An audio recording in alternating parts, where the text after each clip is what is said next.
ఎన్ని బిల్లులు చెల్లించింది కాంట్రాక్టర్లై, ఎవరెవరికి చెల్లించింది బయట పెట్టాల్సిన అవసరం ఉంది. మేము డిమాండ్ చేస్తా ఉన్నాం బీఆర్ఎస్ పార్టీగా.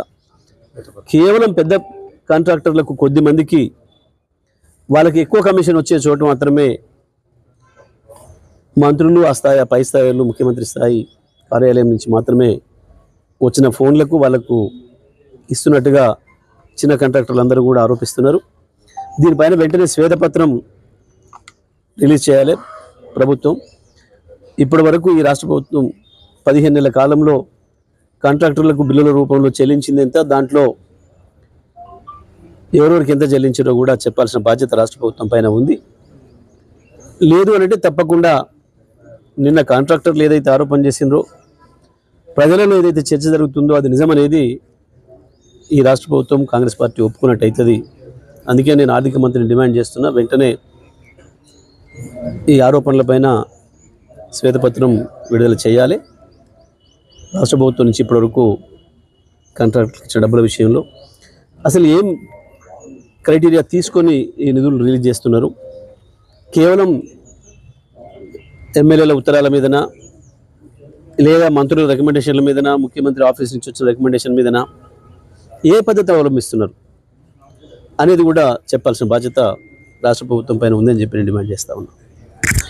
తొందరలోనే శాసనసభ సమావేశాలు కూడా ప్రారంభం కాబోతున్నాయి. దాంట్లో కూడా ఈ అంశాన్ని మేము లేవనెత్తుతాం బీఆర్ఎస్ పార్టీగా. ఇంకా అనేక సమస్యలు ఉన్నాయి. వాస్తవానికి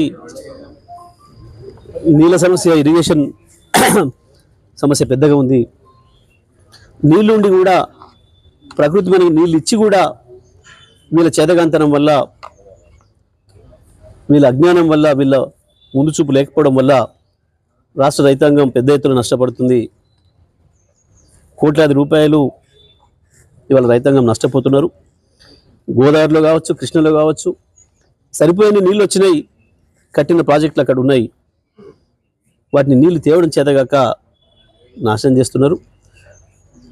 విద్యుత్తును కూడా కేసీఆర్ గారి నాయకత్వంలో 5 సంవత్సరాలు